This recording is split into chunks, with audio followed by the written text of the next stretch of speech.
ಒತ್ತು ವಿರೋಧಿ ಜಾಗೃತಿ ಕಾರ್ಯಕ್ರಮದಲ್ಲಿ ಈ ಒಂದು ಹೊಸಕೋಟೆಯಲ್ಲಿ ನಮ್ಮ ಇಡೀ ಕರ್ನಾಟಕದಾದ್ಯಂತ ನಾವು ಏನು ಒಂದು ಈ ಕಾರ್ಯಕ್ರಮನ ಹಮ್ಮಿಕೊಂಡಿದ್ದೀವಿ. ನಮ್ಮ ಪೊಲೀಸ್ ಇಲಾಖೆ ಇದು ಎಲ್ಲ ಕಡೆನೂ ವಿವಿಧ ಹಂತಗಳಲ್ಲಿ ಇದು ಜಾಗೃತಿ ಆಗ್ತಿದೆ. ಈಗ ಕೆಲವೊಂದು ಸ್ಕೂಲಲ್ಲಿ ಬಂದ್ಬಿಟ್ಟು ಈ ಥರ ಬಂದು ನೀವು ಪ್ರಬಂಧ ಸ್ಪರ್ಧೆಯನ್ನು ಏರ್ಪಡಿಸಿ ನಿಮ್ಮ ಮುಖಾಂತರ ಒಂದು ನಿಮ್ಮನ್ನು ಮೋಟಿವೇಶನ್ ಮಾಡೋದಾಗಿರ್ಬೋದು. ಪಾಂಪ್ಲೆಟ್ಸ್ ರೋಡಲ್ಲಿ ಪಾಂಪ್ಲೆಟ್ಸ್ನ ಹಂಚಿ ಅವರಿಗೆ ಈ ಒಂದು ಮಾದಕ ವಸ್ತುಗಳನ್ನ ಸೇವನೆ ಮಾಡೋದ್ರ ಬಗ್ಗೆ ಮತ್ತು ಆ ಪೆಡ್ಲರ್ಸ್ ಬಗ್ಗೆ ಮತ್ತು ತಡೆಯೋದ್ರ ಬಗ್ಗೆ ಏನು ನಿಮ್ಮ ಜವಾಬ್ದಾರಿ ಏನು, ನಿಮ್ಮ ಪೋಷಕರ ಜವಾಬ್ದಾರಿ ಏನು ಅನ್ನೋದ್ರ ಬಗ್ಗೆ ಕಟೌಟ್ಸ್ ಬ್ಯಾನರ್ಗಳನ್ನ ಹಾಕಿ ಮಾಡೋದಾಗ್ಬೋದು.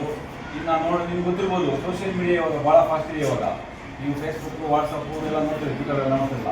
ಅದರಲ್ಲಿ ನಾವು ವಿವಿಧ ಹಂತಗಳಲ್ಲಿ ನಾವು ಅದನ್ನು ಶೇರ್ ಮಾಡ್ಕೊಂಡು ನಾವು ನಮ್ಮ ಸಿಬ್ಬಂದಿ ಮುಖಾಂತರ ಬೀಟ್ ಕಾನ್ಸ್ಟೇಬಲ್ ಮುಖಾಂತರ ಮಾಡೋದಾಗ್ಬೋದು. ಈ ರೀತಿ ಒಂದು ನಾವೊಂದು ಒಂದು ಜಾಗೃತಿನ ನಾವು ಹಮ್ಮಿಕೊಂಡಿದ್ದೀವಿ, ಅವೇರ್ನೆಸ್ ಕಾರ್ಯಕ್ರಮ ಮಾಡ್ತಿದ್ವಿ. ಇದು ಡ್ರಗ್ಸ್ ಮಾಡೋದು ಉದ್ದೇಶ ಒಂದೇ. ಏನಕ್ಕೆ ಹಿಂಗೆ ಮಾಡ್ತಿದ್ದೀವಿ ನಾವು ಅಂತಂದರೆ, ಇತ್ತೀಚಿನ ದಿನಗಳಲ್ಲಿ ಏನೋ ಒಂದು ಎಂಜಾಯ್ಮೆಂಟ್ ಅನ್ನೋ ಒಂದು ಭಾವನೆಯಿಂದ ಡ್ರಗ್ಸ್ ತಗೊಂಡು ಹಾಳಾಗ್ತಾ ಇದ್ದಾರೆ. ನಿಮಗೆ ಗೊತ್ತಿರ್ಬೋದು, ನಿಮಗೆ ಡ್ರಗ್ಸು ಸಾಮಾನ್ಯವಾಗಿ ಯಾರು ಪೆಡ್ಲರ್ಸ್ ಇರ್ತಾರಲ್ಲ, ಆ ಪೆಡ್ಲರ್ಸ್ಗಳು ಫಸ್ಟು ಸ್ವಲ್ಪ ದಿನ, ಒಂದು ವಾರ ನಿಮಗೆ ಫ್ರೀ ಕೊಡ್ತಾರೆ. ಯಾರು ಡ್ರಗ್ಸು ತಗೊಳ್ತಾರಲ್ಲ ಅವ್ರ ಬಗ್ಗೆ ಹೇಳ್ತಾರೆ, ನಾನು ಫ್ರೀ ಕೊಡ್ತಾರೆ. ನಿಮ್ಮನ್ನ ಆ ಅಡಿಕ್ಷನ್ ಇದು ಮಾಡ್ತಾರೆ. ನಿಮ್ಮ ಮನೆಯಲ್ಲಿ ನಿಮ್ಮ ತಾಯಿಗಳು ಆಗಿರ್ಬೋದು, ನೋಡಿರ್ಬೋದು, ನೀವು ಬಿಡಿ ಸಿಗರೇಟ್ ಸೇರ್ತಿರ್ತಾರೆ. ಅವರು ಯಾವುದೇ ಕಾರಣಕ್ಕೂ ಬಿಡಿ ಸಿಗರೇಟ್ನ ಬಿಡೋದಿಲ್ಲ. ಅವ್ರು ಬಿಡಿ ಸಿಗರೇಟ್ನ ಹೊರಗಡೆ ಹೋಗಿ ಕುತ್ಕೊಂಡು ಬಂದರೆ ಅವ್ರಿಗೊಂಥರ ಏನೋ ಒಂಥರ ಸಂತೋಷ, ಉಲ್ಲಾಸ, ಒಂದು ಎಂಜಾಯ್ಮೆಂಟು. ಸೊ ಅದೇ ಥರ ಇನ್ನೂ ಒಂದು ಎಂಜಾಯ್ಮೆಂಟ್ ಥರ ಇವರು ಏನು ಮಾಡ್ತಾರೆ, ಈ ಡ್ರಗ್ಸ್ ಗಾಂಜಾ ಹಾಕ್ಬೋದು, ಅಫೀಮ್ ಹಾಕ್ಬೋದು, ಬೇರೆ MDMA ಹಾಕ್ಬೋದು, ಅದೊಂದು ಕರ್ಪೂರ್ ಥರ ಬರುತ್ತೆ, ಆ ಟ್ಯಾಬ್ಲೆಟ್ ಬರುತ್ತೆ, ಅದನ್ನು ತಗೊಳ್ತಾರೆ. ಸೊ ಈ ರೀತಿಯ ಒಂದು ಇದು ಇಲ್ಲಿಗಲ್ ಆಕ್ಟಿವಿಟೀಸು ಏನು ಈ ಯೂತ್ ಎಲ್ಲ ನಡೀತಾರೆ ಜಾಸ್ತಿ. ಏನು ಒಂದು 16 ವರ್ಷದಿಂದ ಎಲ್ಲ ಅದ್ರ ಮೇಲೆ ಟೀನೇಜರ್ಸು ಮತ್ತು ಬಿಫೋರ್ 40 ಏಜಸಲ್ಲಿ ಜಾಸ್ತಿ ಇರ್ತಾರೆ. ಸೊ ಏನಕ್ಕೆ ನೀವು ವಿದ್ಯಾರ್ಥಿ ಹಂತದಲ್ಲಿ ನಿಮಗೆ ಅದನ್ನು ಒಂದು ಕಂಟ್ರೋಲ್ ಮಾಡ್ಕೊಂಡು ನೀವು ನಿಮ್ಮಿಂದ ಅವೇರ್ನೆಸ್ ಕ್ರಿಯೇಟ್ ಆದರೆ ಸಮಾಜಕ್ಕೆ ಅದು ಭಾಳ ಒಳ್ಳೆಯದಾಗುತ್ತೆ. ಸೊ ಏನು ಹೇಳಿದ್ನಲ್ಲ, ಪೆಡ್ಲರ್ಸ್ ಅಂತ ಹೇಳ್ತೀವಲ್ಲ, ಮಾರೋರು, ಅವ್ರು ಫಸ್ಟ್ ಒಂದು ವಾರ ಕೊಡ್ತಾರೆ. ಒಂದು ವಾರ ಆದಮೇಲೆ ಮತ್ತೆ ಸ್ವಲ್ಪ ದಿವಸ ಅವ್ರು ಕರೆಕ್ಟ್ ಮಾಡ್ತಾರೆ. ಅದಾದಮೇಲೆ ನಿಮ್ಮನ್ನು ಅಮೌಂಟ್ ತಗೊಂಡು ಅಂತ ಹೇಳ್ತಾರೆ. ನೀವೇನು ಮಾಡ್ತೀರಿ, ನಿಮ್ಮ ಹತ್ರ ನಮ್ಮ ಅವ್ರಿಗೆ ಏನು ಡ್ರಗ್ಸ್ ಇವ್ರು ಇದ್ದಾರೆ ತಗೊಳ್ತಾರಲ್ಲ, ಅವ್ರ ಅಮೌಂಟ್ ಇರೋಲ್ಲ. ಅಮೌಂಟ್ಗೋಸ್ಕರ ಏನು ಮಾಡ್ತಾರೆ, ಮನೇಲಿ ಯಾವುದೆಲ್ಲ ವಸ್ತುಗಳನ್ನ ಮಾರಾಟ ಮಾಡ್ತಾರೆ. ತಂದೆ ತಾಯಿಗಳ ಹತ್ರ ಅಮೌಂಟ್ನ ಕರ್ತನ ಮಾಡ್ತಾರೆ. ಸಣ್ಣ ಸಣ್ಣದಾಗಿ ಸ್ಟಾರ್ಟ್ ಆಗುತ್ತೆ ಇದು ಕ್ರೈಮ್ಸು. ಆಮೇಲೆ ಹೋಗ್ತಾ ಹೋಗ್ತಾ ಹೋಗ್ತಾ ಸಮಾಜದಲ್ಲಿ ಅಲ್ಲಿ ಅಕ್ಕಪಕ್ಕ ಪಿಕ್ ಪಾಕೆಟ್ ಮಾಡೋದು, ಬೇರೆ ಬೇರೆ ಅಕ್ರಮ ಚಟುವಟಿಕೆಗಳು ಭಾಗಿಯಾಗೋದು, ಅಪರಾಧಗಳು ಭಾಗಿಯಾಗೋದು, ಈ ರೀತಿ ಒಂದು ಬುನಾದಿನ ಈ ರೀತಿ ಸ್ಟಾರ್ಟ್ ಆಗುತ್ತೆ. ಯಾರು ಈ ಡ್ರಗ್ಸ್ ತಗೊಳ್ಳೋರಾಗ್ಬೋದು, ಸೇವನೆ ಮಾಡೋರು, ಕನ್ಸಂಪ್ಷನ್ ಮಾಡೋರಾಗ್ಬೋದು, ಈ ರೀತಿ ಒಂದು ಇದಾಗುತ್ತೆ. ಸೊ ಅದರಿಂದ ಏನು ಇವು ಸಮಾಜದಲ್ಲಿ ಸ್ವಲ್ಪ ಜನ ಇರ್ಬೋದು, ಏನಿದು ಎಂಜಾಯ್ ಮಾಡಿ, ನೀವು ನಿಮ್ಗೆ ಈ ಟೈಮಲ್ಲಿ ಈ ಏಜಲ್ಲಿ ಎಂಜಾಯ್ ಮಾಡಿದ್ರೆ ಇನ್ಯಾವ ಏಜಲ್ಲಿ ಎಂಜಾಯ್ ಮಾಡ್ತೀರಾ ಅಂತೇಳಿ ನೀನು ಆ ಥರ ಒಂದು ಮೋಟಿವೇಶನ್ನ ಮಾಡಿ ಆ ಒಂದು ಡ್ರಗ್ಸ್ ಜಾಲಕ್ಕೆ ತಿಳಿಸ್ತಾರೆ ನಿಮಗೆ. ಏನಿದು ಸೈಲೆಂಟ್ ಟೆರರಿಸಮ್ ಅಂತ ಹೇಳ್ಬೋದು ಈ ಡ್ರಗ್ಸ್ ಜಾಲನ. ಸೊ ತುಂಬ ಇತ್ತೀಚೆಗಂತೂ ನಮ್ಮ ಇಂಡಿಯಾದಲ್ಲಿ ಆಗ್ಬೋದು, ಬೇರೆ ಕಡೆ ಆಗ್ಬೋದು, ತುಂಬ ಜಾಸ್ತಿ ಆಗ್ತದೆ. ಸೊ ಇದ್ರ ಬಗ್ಗೆ ನಿಮ್ಮ ಅವೇರ್ನೆಸ್ ಇರಲಿ, ನಿಮ್ಮ ಮನೆ ಅಕ್ಕಪಕ್ಕದ ಮನೆಯಲ್ಲಿ ಸಮಾಜದಲ್ಲಿ ಅವೇರ್ನೆಸ್ ಕ್ರಿಯೇಟ್ ಮಾಡಿ. ಏನಾದರೂ ಇನ್ಫಾರ್ಮೇಷನ್ ಇತ್ತು ನನಗೆ ಫೋನ್ ಮಾಡಿ. ನನ್ನ ನಂಬರು 9480802432 ಇರ್ತದೆ, ಮೆನ್ಷನ್ ಮಾಡ್ಕೊಳ್ಳಿ. 2432. ಸುಮ್ಮನೆ ಮಾಡಕ್ಕೆ ಹೋಗ್ಬೇಡಿ ಅಮ್ಮ, ದಯವಿಟ್ಟು ವಿದ್ಯಾರ್ಥಿ ಪಕ್ಕಾ ಇನ್ಫಾರ್ಮೇಶನ್ ತಗೊಂಡು ಮಾಡಿ, ಆಯ್ತಾ? ಇನ್ನೊಂದು ಇದು ಅಂದರೆ ಫಸ್ಟ್ ಆಪ್ಷನ್ 1 and 2 ಮಾಡಿ. 112. ನೀವು ಏನೇ ಒಂದು ಅಫೆನ್ಸ್ ಆಗಲಿ, ನಿಮ್ಮ ಅಕ್ಕಪಕ್ಕ ಮನೆ ಗಲಾಟೆ ಆಗ್ತಿರಲಿ, ಒಂದು ಆಕ್ಸಿಡೆಂಟ್ ಆಗ್ತಿರಲಿ, ಏನೇ ಇರಲಿ 112 ಮಾಡಿದ್ರೆ ಇಮಿಡಿಯೇಟ್ ಒಂದು ವೆಹಿಕಲ್ಸ್ ಇರ್ತದೆ ನಮ್ಮ ಹಾಸ್ಪಿಟಲ್ಲಿ.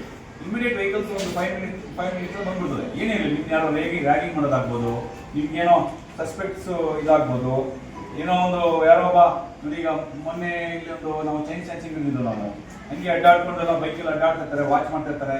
ಸೊ ಬಂದು ಹಿಂದೆಯಿಂದ ಚೈನ್ನ ಕಿತ್ಕೊಂಡು ಹೋಗ್ಬಿಡ್ತಾರೆ. ಯಾರೋ ನಿಮ್ಮ ತಾಯಿಗಾಗ್ಬೋದು, ನಿಮ್ಮ ರಿಲೇಷನ್ ಆಗ್ಬೋದು, ಈ ರೀತಿ ಚಟುವಟಿಕೆ ಆಗ್ತವೆ. ನಿಮ್ಗೆ ಏನೇ ಡೌಟ್ ಕೊಡ್ತು ಅಂದರೆ 1 and 2 ಫೋನ್ ಮಾಡಿಬಿಟ್ಟು ಹಿಂಗಿದೆ ಸರ್, ಸಸ್ಪೆಕ್ಟ್ ಇದೆ ಅಂತೇಳಿ ಅವ್ರಿಗೆ ಮಾಹಿತಿ ಕೊಟ್ಟರೆ ನಿಮ್ಮಿಂದ ಒಂದು ಯಾವುದೋ ಒಂದು ಅಪರಾಧ ನಡೆಯೋದು ಕಂಟ್ರೋಲ್ ಆಯಿತು ಅಂತಂದರೆ ಅದಕ್ಕಿಂತ ಒಳ್ಳೆಯ ಕೆಲಸ ನೀವು ಓದಿರೋದು ಇನ್ಯಾವುದಿರಲ್ಲ. ಹಂಗಾಗಿ ಸೊ ಈ ರೀತಿ ಕೆಲಸಗಳನ್ನ ಮಾಡಿ ನಾನು ಸುಧಾ ನಿಮ್ಮ ಥರನೇ ಸರ್ಕಾರಿ ಕಾಲೇಜಲ್ಲಿ ಓದಿರೋದು. ನೀವು ನಿಮ್ಮಲ್ಲಿ ಕೀಳರಿಮೆ ಭಾವನೆ ಬೇಡ. ಯಾವುದೇ ಕಾರಣಕ್ಕೂ ನಾವು ಒಳ್ಳೆ ಕಾಲೇಜಲ್ಲಿ ಏನು ಪ್ರೈವೇಟ್ ಕಾಲೇಜಲ್ಲಿ ಓದ್ಬಿಟ್ರೆ ಆಫೀಸರ್ ಆಗ್ತೀವಿ, ಗೌರ್ಮೆಂಟ್ ಕಾಲೇಜಲ್ಲಿ ಹೋದ್ರೆ ಆಗಲ್ಲ, ಆ ಥರ ಏನಿಲ್ಲ. ನಿಮ್ಮ ಸತತ ಪ್ರಯತ್ನ ಏನು ಒಂದು ಓದೋದು ಪರಿಶ್ರಮ ಇದೆ, ಶ್ರದ್ಧೆ ಇದೆ, ನಿಮ್ಮೊಂದು ಇದಿದೆ, ಆ ಪೇಷನ್ಸ್ ಇಟ್ಕೊಂಡು ನೀವು ಮತ್ತೆ ಮತ್ತೆ ಪುನಃ ನೀವು ಎಫರ್ಟ್ಗಳು ಹಾಕಿದ್ರೆ ನೀವು ಏನು ಬೇಕಾದ್ರೂ ಅಚೀವ್ಮೆಂಟ್ ಮಾಡ್ಬೋದು. IAS ಆಗ್ಬೋದು, KS ಆಗ್ಬೋದು, ಇವು ಭಾಳ ಇದೆ. ಬಟ್ ನಿಮಗೆ ಒಂದು ಕಿವಿ ಮಾತು, ಇವತ್ತು ಆಧುನಿಕ ಪ್ರಪಂಚದಲ್ಲಿ ತುಂಬ ಒತ್ತಡ ಜಾಸ್ತಿ ಇದೆ, ನಿಮಗೆ ಕಾಂಪಿಟೇಷನ್ ಜಾಸ್ತಿ ಇದೆ. ಅಷ್ಟು ಸುಲಭವಾಗಿ ನೀವು ಎಲ್ಲಾನು ಒಂದು ಅಚೀವ್ಮೆಂಟ್ ಮಾಡೋಕ್ಕಾಗಲ್ಲ. 0.5 ಸಮಥಿಂಗ್ ಸಹ ಭಾಳ ಹೋಗುತ್ತೆ. ಕಾಮನ್ ಸೆನ್ಸ್ ಇಟ್ಕೊಂಡು ನೀವು ಎಕ್ಸಾಮ್ಸ್ ಅಲ್ಲಿ ನೀವು ಮನೇಲೆಲ್ಲ ಗಂಟೆ ಓದಿರ್ತೀರಾ, ಎಕ್ಸಾಮ್ ಬರೀಬೇಕಾದ್ರೆ ನೀವೇನು ಒಂಚೂರು ಫೇಲ್ ಆಯ್ತು ಅಂತಂದ್ರೆ ಅದಕ್ಕಿಂತ ನಷ್ಟ ಯಾವುದಿರಲ್ಲ. ಸೊ ಆ ರೀತಿ ನೀವು ನಿಟ್ಟಿನಲ್ಲಿ ನೀವು ಓದ್ಕೊಳ್ಳಿ, ಒಳ್ಳೆದಾಗಲಿ, ನಿಮ್ಮ ಭವಿಷ್ಯ ಉಜ್ವಲ ಆಗಲಿ ಅಂತ ಹೇಳ್ತಾ, ನಮ್ಮ ಒಂದು ಕಾರ್ಯಕ್ರಮದಲ್ಲಿ ಈ ಡ್ರಗ್ಸ್ ಬಗ್ಗೆ ಹೇಳಿದ್ನಲ್ಲ ನಿಮಗೆ, ಇದ್ರ ಬಗ್ಗೆ ತುಂಬಾ ಜಾಸ್ತಿ ಹೊತ್ತು ಮಾತಾಡ್ಬೋದು ಡ್ರಗ್ಸ್ ಬಗ್ಗೆ.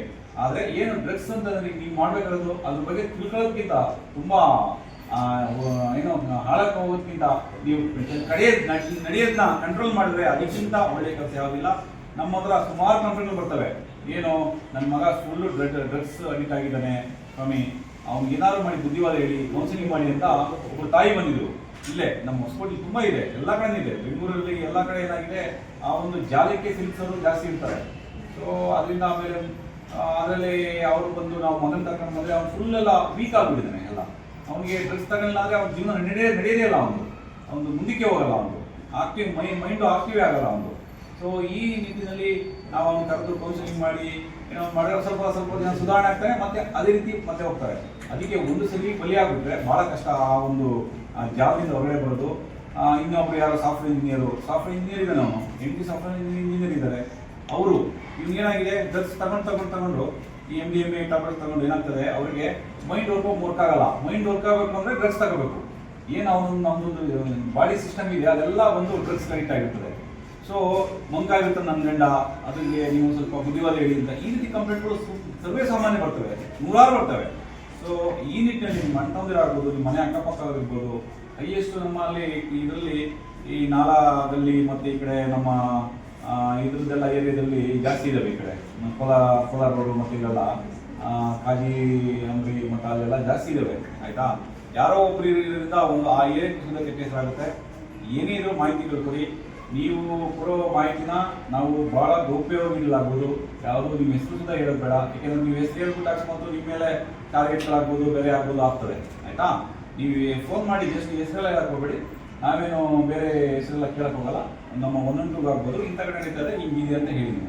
ಹೆಸರು ಕೇಳಿ ನಮ್ಮ ಪೊಲೀಸರ ಹೆಸರು ಕೇಳಿದ್ರೆ ನಾವು ಹೆಸರು ಹೇಳಲ್ಲ, ನಾವು ಇನ್ಫಾರ್ಮೇಷನ್ ಕೊಡ್ತೀವಿ ಅಂತ ಹೇಳಿ.